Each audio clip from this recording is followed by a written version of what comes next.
Namaku Bayu Samudra. Kerjaanku chef di kapal kargo besar yang berlayar bisa sampai berbulan-bulan. Kedengarannya ya memang keren ya, tapi percayalah, hidup di laut itu tidak pernah gampang. Kapal ini isinya sekitar 50 orang. Ada kapten, teknisi, mekanik, sampai ABK yang tugasnya jagain kapal siang dan malam. Sedangkan aku tugasnya ngurus perut mereka, masak 3 kali sehari. Dapurnya panas, sempit, dan selalu bising. Ada panci besar yang berderet, pisau tajam menempel di dinding, kulkas, bunyi-bunyian lainnya yang kadang terdengar aneh. Kadang aku masak sambil basah kuyup ya, bukan karena air laut tapi karena keringat. Dan memang udara di dalam dapur kapal itu hawanya cukup bikin gerah ya. Hawa dari kompor apalagi, kemudian dicampur udara laut yang asin, dan itu sebenarnya bisa bikin sesek sesekali. Kalau kapal kena cuaca buruk, dapur ya otomatis jadi neraka kecil ya. Panci bisa mental, minyak nyiprat-nyiprat. Pisau beberapa kali hampir jatuh ke arah kaki. Dan aku harus ikat semua alat dapur biar gak berterbangan pas lagi kapalnya tuh kena badai atau bergoyang. Kapal singgah setelah berbulan-bulan. Waktu itu dipakai untuk belanja dan menelepon keluarga, atau sekedar untuk menghirup udara darat. Sisanya ya balik lagi ke laut, balik lagi ke kesunyian. Kalau kangen istri, aku pakai email satelit. Kadang pesannya baru nyampe setelah berhari-hari. Jadi kebayangkan gimana sepinya hidup di tengah laut. Hari-hari awal berlayar biasanya aman. Rutinitas bikin waktu berjalan biasa aja. Tapi makin lama, suasana mulai terasa berbeda. Kayak ada yang ngawasin. Malam pertama yang bikin aku gak bisa lupa, aku lagi nyuci piring di dapur. Tiba-tiba ada suara gesekan di kaca jendela yang kecil. Srek, srek. Kayak suara kuku panjang yang diseret dengan pelan. Aku berhenti menatap kaca itu dan tanpa sadar nafas tuh tertahan ya. Laut di luar gelap total, cuma ada sedikit pantulan lampu dek. Tapi suara itu terus berbunyi, malah makin jelas. Aku pikir ini mungkin tali kapal yang terbentur ya. Tapi di tengah samudra mana ada tali yang hanyut. Dingin langsung menyusup sampai ke tulang. Aku nekat buka tirai jendela. Yang kelihatan cuma pantulan wajahku sendiri yang pucat. Tapi di belakang pantulan itu kayak ada bayangan lain yang nempel di kaca. Aku mundur cepat, hampir jatuh. Suara gesekan langsung hilang. Malam itu aku gak bisa tidur sama sekali. Besoknya aku cerita ke Rian, ya mekanik. Dia ketawa. Dia bilang katanya mungkin aku kecapean. Tapi matanya gak bisa bohong. Matanya Rian tuh kayak nyimpen sesuatu yang gak mau diomongin. Berapa hari kemudian aku lagi masak sup ikan. Dari lorong panjang kedengeran lagi suara yang aneh. Kali ini suara langkah seperti orang pincang. Duk, srek, duk, srek. Jadi kayak ada langkah kemudian terseret gitu. Suaranya tuh lambat, berat, dan otomatis bikin bulu kuduk aku berdiri. Aku nengok ke lorong. Lampu neon kedap-kedip. Ya lorongnya kosong. Tapi bau amis busuk itu tiba-tiba menyebar ke rusuk hidung. Aku buru-buru matiin kompor, lari ke ruang makan, dan di situ aku nemuin 2 orang ABK yang sedang main kartu. Tanganku gemetar. Aku bilang ke mereka kalau ada orang jalan di lorong. Tapi mereka cuma saling pandang. Hingga akhirnya Danu buka mulut.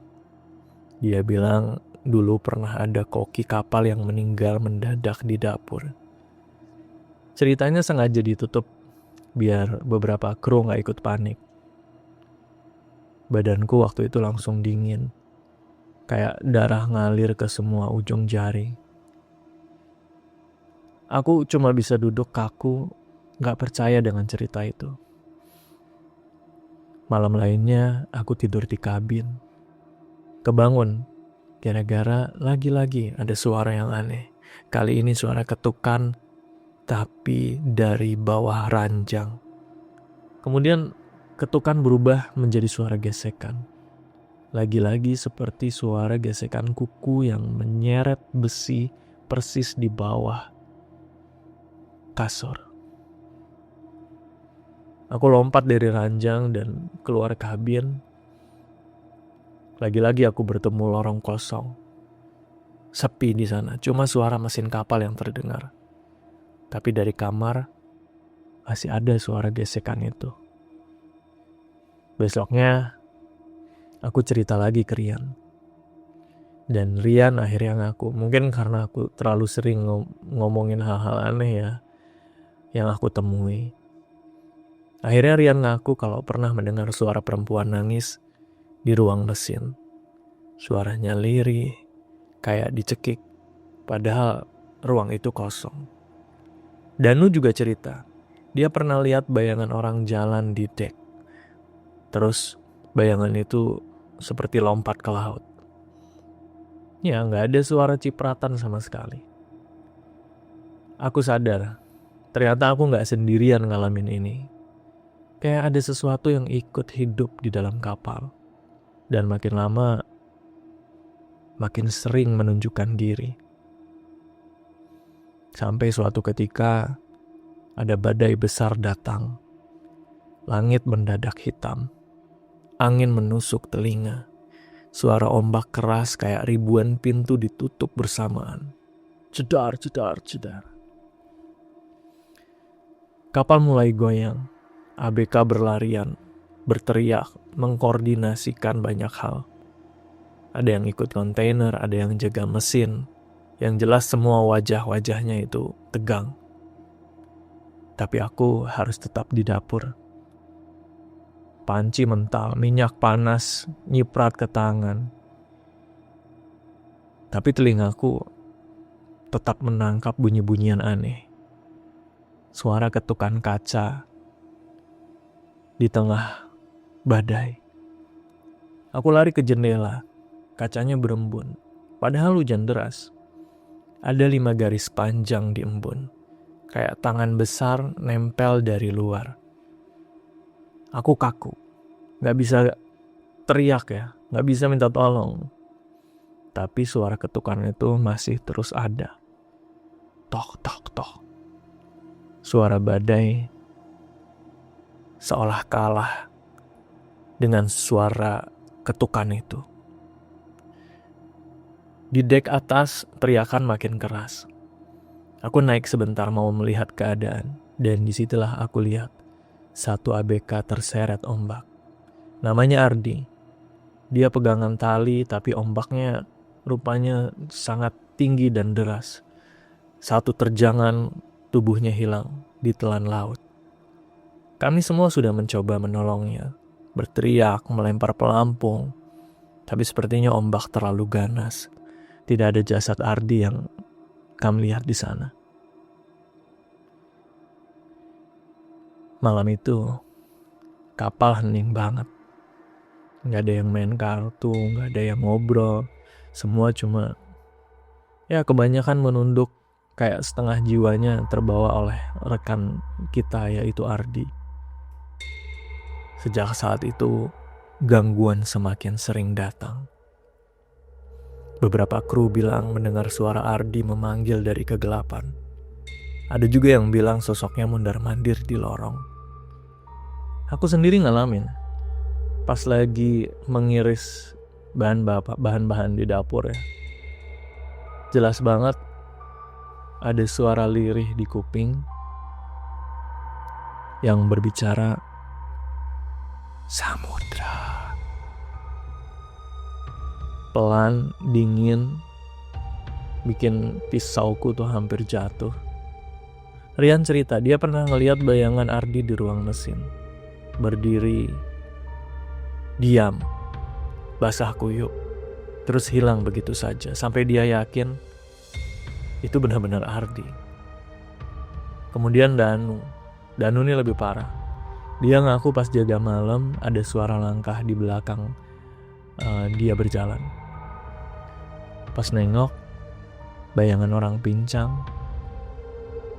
Dan kalau ngelihat dari siluetnya, bentuk tubuhnya, gerakan langkahnya, itu semua mirip Ardi. Kejadian semakin sering, dan itu membuat semua kru resah. Suara ketukan di dapur, terus hal-hal lainnya jadi semakin intens. Bahkan suara ketukan di dapur pun makin keras. Dan bukan cuma aku aja yang bisa dengar suara ketukan di dapur. Beberapa orang lain juga yang kalau ke dapur masih suka ikut mendengarkan. Hingga tiba malam terakhir sebelum kapal bersandar. Aku gak bisa tidur. Dari bawah ranjang, suara gesekan muncul lagi. Kali ini suaranya lama banget. Kayak sengaja menarik perhatian detik demi detik. Aku menutup kuping menggunakan bantal, tapi suaranya masih terdengar. Ditambah lagi terdengar suara napas berat persis di bawah badanku. Dingin, kayak ada es yang menempel di kulit. Aku bangun, badanku kaku, keringat deras. Kupikir membuka pintu kabin akan bisa bikin lega ya. Tapi begitu keluar, seperti yang kalian tahu, yang terlihat hanya lorong kosong. Dan bisikan mulai terdengar. Samudra. Suara lirih yang dekat sekali di telinga. Aku lari sekencang-kencangnya, gak berani nengok ke belakang. Sampai akhirnya kapal pun bersandar. Kami turun. Lega banget rasanya bisa menapak ke tanah. Tapi di kepalaku suara ketukan itu seperti masih terus terngiang-ngiang. Sampai sekarang aku masih kerja di kapal. Kapal yang sama. Dan setiap masuk ke dapur, aku sudah siap mendengar suara-suara aneh itu lagi. Kadang aku mikir ya, laut itu bukan cuma ombak dan air. Ada sesuatu yang ikut hidup di dalamnya. Dan mereka mungkin gak pernah mau lepas dari kapal ini. Serem ya kalau udah kejadian-kejadian yang tidak kita inginkan. Ingat selalu jangan tinggalkan ibadah dan jangan lupa banyak berdoa. Buat diri sendiri, buat keluarga, dan buat orang-orang terkasih. Sampai sekarang, gelombang laut masih menjadi teman. Suara mesin kapal masih menjadi lagu tidurku. Tapi suara ketukan itu masih belum pernah hilang dari ingatan.